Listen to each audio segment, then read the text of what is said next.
Hey guys, what's going on? Insidious Swede back again here for another YouTube video, and today we're going to take a look at and analyze the illustrious career of Naoki Urasawa. Now, I guess this is technically my second video in a new series starting on my channel. Not too long ago, I made a mangaka analysis video on Takehiko Inoue, which now going back and actually watching that video again, I have to say, it's probably one of the best videos I've ever made. So if you haven't seen it and are curious, I will have a link for that down below in the description if you want to watch that. But of course, today we're going to talk about Naoki Urasawa with, you know, so many amazing series put out over here in English: Monster Pluto, 20th Century Boys, and Master Keaton. I feel that it's only fitting to do Urasawa next. This man is truly one of the greatest mangaka to ever live, and sticking in form with my first mangaka analysis, we're first going to look at the pros and cons of his career and his works. We're going to look at a complete list of his manga career. Then I will rank his manga from my least favorite to my most favorite, and then of course I'll talk about what I want to see from Urasawa in the future. So starting off, taking a look at the pros behind Naoki Urasawa, there are, trust me, a ton I could have chose from and thought about and mentioned here.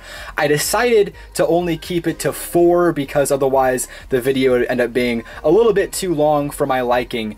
But the first and I think main pro that I would like to mention about Urasawa, and probably his greatest attribute, is probably his ability to create so complex and just interconnected and intertwined manga plots. I think his ability to tie these minor characters to major, very, story-driven plot points is truly amazing.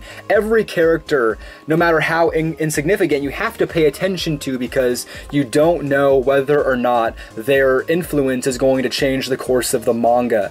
And I think that's such a hard thing to do, especially over all of his works throughout his career. He's done so many great works like this with so many interesting plots. Personally, I think his crowning jewel in this has to be Monster. I think the level of intricacy here is truly brilliant, and I think it kind of defines everything great about Urasawa, especially his complex manga plots.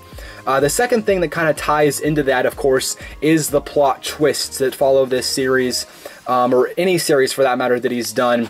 Truly hard to do. In my opinion, I think plot twists can sometimes come off as a bit gimmicky, but the way that Urasawa does them, he makes them feel very organic, very natural, and it's truly something to behold when you're reading his series, because half the time you do not see it coming. The other thing that I love about his works, and I think one of the things that always stands out, is his ability to create a very interesting antagonist. The opposite, of course, to our main character, who 9 times out of 10, in my opinion, the antagonist is truly the kind of force that drives most of his series. Yes, his main characters are very strong and have a lot of personality and uniqueness to them, but at the same time, the antagonist is so intriguing because they usually are shrouded in a lot of mystery, especially with Monster here, and even more so with 20th Century Boys. That kind of antagonist shrouded in mystery, not knowing who they are, what they're doing next, is always something very compelling in his manga series. And then finally, the last thing that I wanted to bring up was his endings, especially for Pluto and Monster, the 2 manga I've only finished from him. The way that he's able to end these manga is phenomenal. I think it's very easy to begin a concept. The hard part is wrapping it up in a way that not only makes sense, concludes the story, but that is really good and enjoyable. And I think Monster and Pluto are 2 great representations of that from the man Naoki Urasawa. His ability to do that is truly unparalleled in my opinion. And then of course, getting into the cons, which there aren't many. It was kind of hard to even really nail down 2, but I did think of 2 while I was trying to write these down and create a true con for his work. And this is something that I can't show off perfectly right now, but he does tend to draw the same male character face. It is something that you've seen over his career. They always have a very similar tone to them. The phrasing that I've used, of course, is same face, which it sounds kind of corny, but it fits because many characters that he has written over the course of his career truly feel similar. Not the same, but it definitely stands out if you've read enough of his works. And the second thing that I wanted to point out as a con, especially with 20th Century Boys here, is sometimes, and this is a problem for why I haven't actually finished this manga yet, I'm currently stuck on volume 7 for a while now. And the reason being is because sometimes his manga plots are a bit too confusing and interconnected. There is so much to focus on, there is so many things happening that honestly it gets hard to follow. Now maybe this is just me, but I think Monster, again, is the perfect example of having plenty of interconnected plots, but not having too many as to confuse the reader, and that's why I think that Monster is his opus. It is the best work he's ever done. But again, I haven't finished 20th Century Boys yet, so I'm not ready to make that definitive claim. I'm simply stating it now because Monster is one of the few series I have finished from the man. So now that the cons are out of the way, let's talk a bit about the manga that he's written in his career. There are quite a few of them, from everything from, ongoing series to titles that are considered prologues or epilogues. I counted 15 in total, which I'm not going to talk about every single one here today. I'm going to talk about mainly the highlights considering how many there are of them. So starting off, let's go back to 1986. One of the first manga he ever started to serialize and get popularity from was an action military series called Pineapple Army. It is an 8-volume title written from 1986 to 1988. This is a title I have not read yet, but I'm definitely curious to go back to a manga like this and read. Now, during actually starting up at the exact same time as Pineapple Army, he also started another manga called Yawara, which began again in 1986. That went on for 7 years, ending in 1993. It is a comedy romance title around the game of judo, or sport of judo rather, and it's actually 29 volumes long, which blew my mind because before actually doing some research into Naoki Urasawa, I had never heard of this series before, so definitely wanted to go back and check out a 29 volume Naoki Urasawa series around judo and romance. That sounds very interesting in my opinion. In 1988, once Pineapple Army concluded, he began up with Master Keaton, one of the few Urasawa works we've seen over here in English. This went from 1988 to 94, finishing at volume 18. This series is kind of like a detective historical drama series. There's a lot of different things and elements going on in here. Also to mention, he is not the writer on this title. He only does the artwork, and I was left a comment not too long ago saying that he does take over the writing at some point, so I guess you could almost call him a writer and artist on the title, although keep in mind he does at least not start writing Master Keaton, he only finishes it.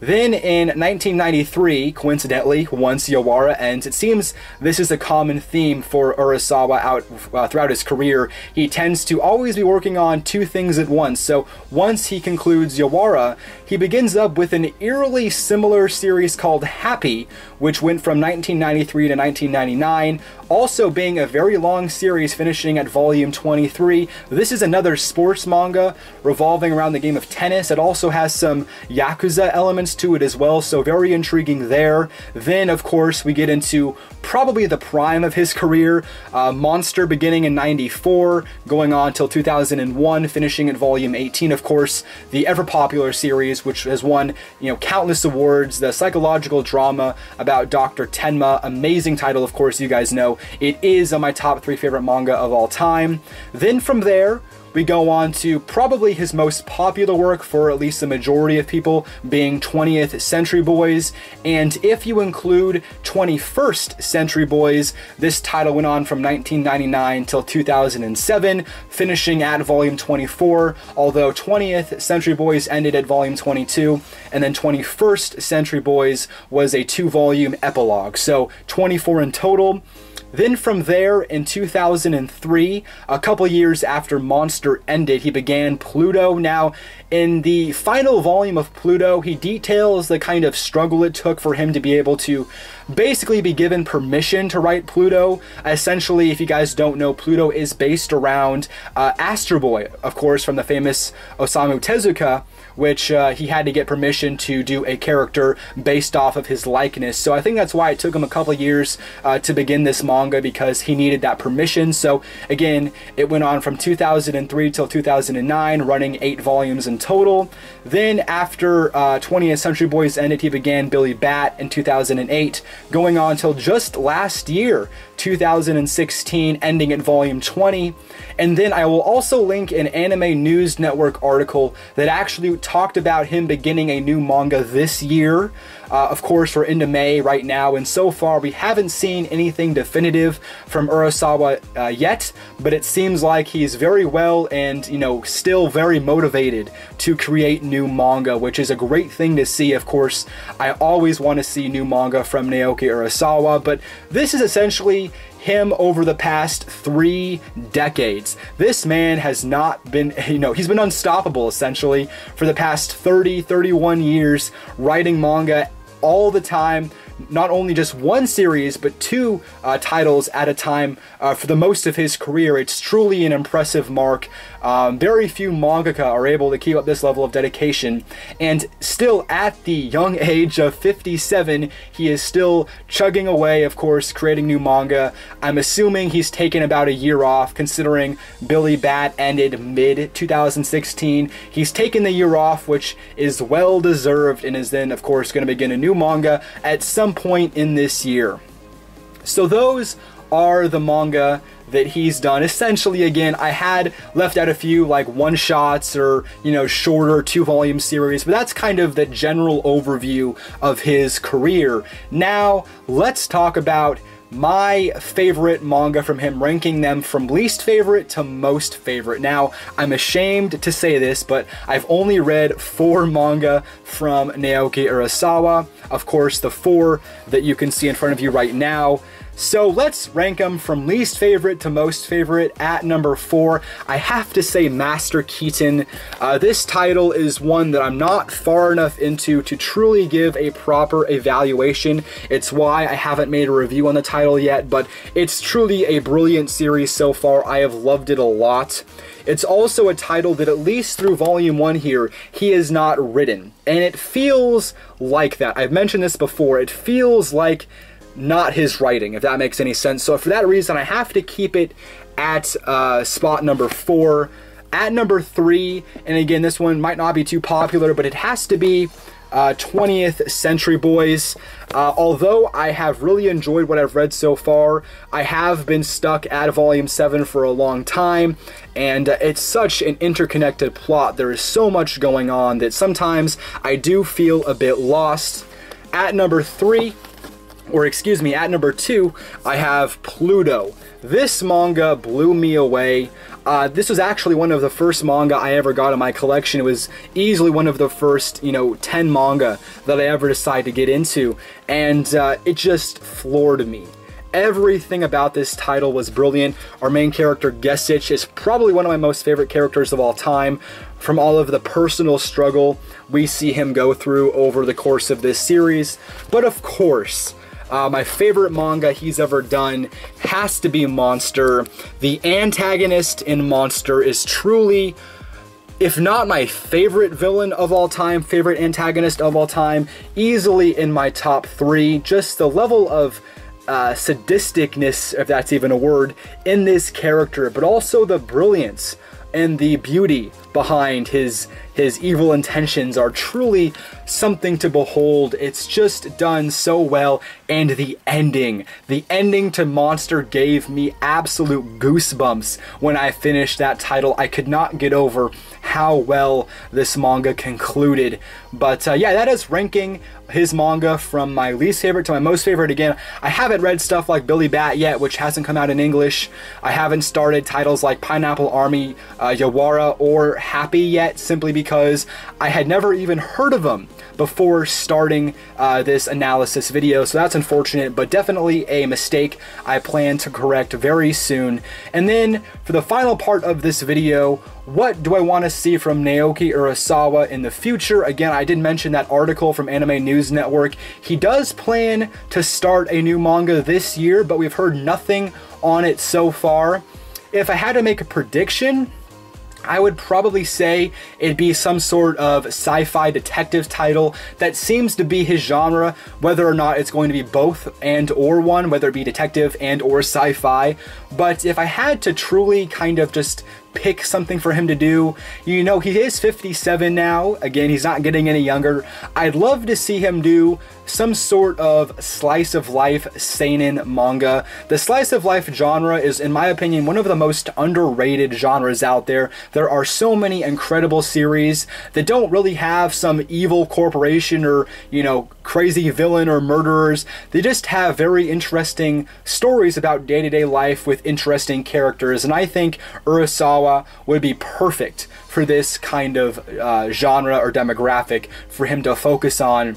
Also, I could see him going back to his roots a little bit and maybe doing something like Yawara or Happy, a kind of pseudo-romance sports kind of series. I'd love to see him do something like that as well, but really, anything Urasawa does, I will be excited for regardless. But yeah, that is my mangaka analysis of Naoki Urasawa. I do hope that you guys enjoyed this video, but anyways guys, until next time, I'm Insidious Swede. Take care.